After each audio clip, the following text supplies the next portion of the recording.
Hi student. तो आज का जो सेशन चलेगा जी याद रखिएगा मेरे लाडलो, रेलवे के कुछ महत्वपूर्ण सवाल लेकर आए हैं और उसी पे अभी याद रखिएगा चर्चा करने वाले हैं जी। सवाल है कि छत्तीसगढ़ में लौह इस्पात का कारखाना कहाँ स्थित है।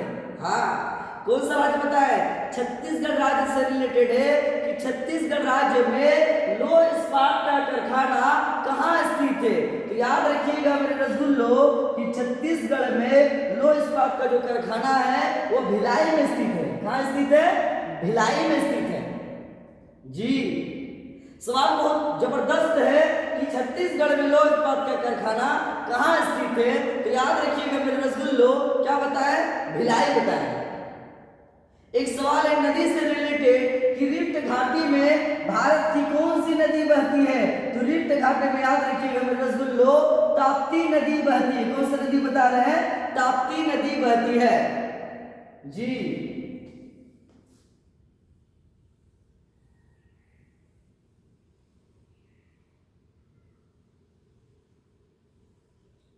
एक सवाल है कि संयुक्त राष्ट्र सुरक्षा परिषद में अस्थायी सदस्यों के निर्वाचन की अवधि कितने समय के लिए होती है। संयुक्त राष्ट्र सुरक्षा परिषद याद रखिएगा, इसमें अस्थायी जो होता है अस्थायी सदस्य बहुत पूछता है एग्जाम में कि संयुक्त राष्ट्र में अस्थायी सदस्य कितने होते हैं। तो याद रखिएगा 5। हाँ, और सवाल को घुमा के दे दिया है कि संयुक्त राष्ट्र सुरक्षा परिषद में अस्थायी सदस्य के निर्वाचन की अवधि कितने समय के लिए होती है। तो याद रखिए मेरे रसगुल्लो 2 वर्ष के लिए होती है।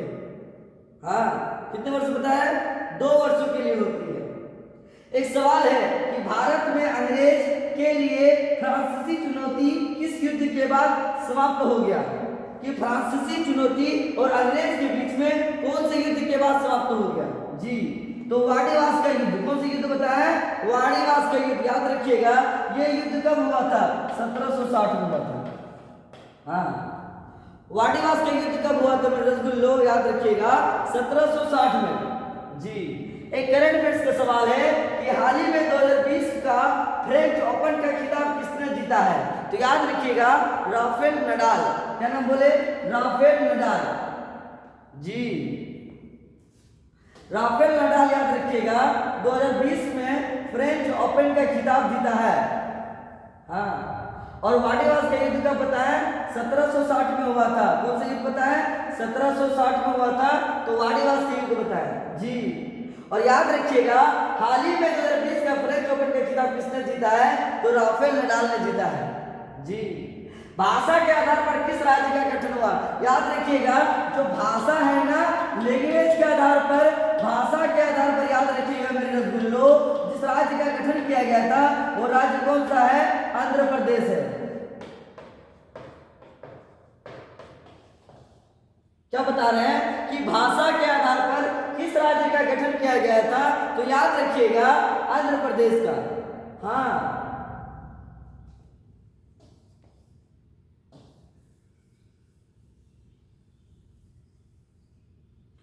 सिनेगॉग किसका पूजा स्थल है? क्वेश्चन पूछा हुआ है कि सिनेगॉग किसका पूजा स्थल है। जिस तरह याद रखिएगा मंदिर किसका पूजा स्थल है। तो याद रखिए सनातन धर्म का।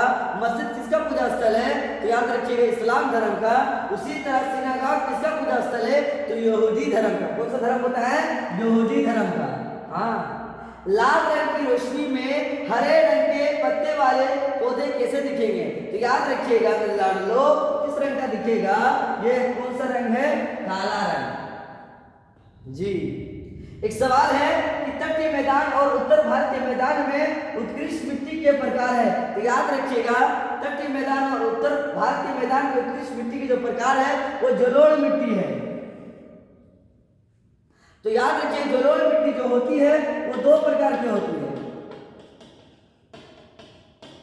जलोढ़ मिट्टी के याद रखिए आयु के आधार पर जलोढ़ मिट्टी के 2 प्रकार होते हैं। एक नई मिट्टी, नई मृदा और दूसरा पुरानी मृदा जिसको खादर और भांगर कहते हैं जी।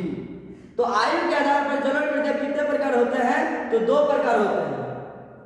एक क्वेश्चन बहुत ही इंपॉर्टेंट है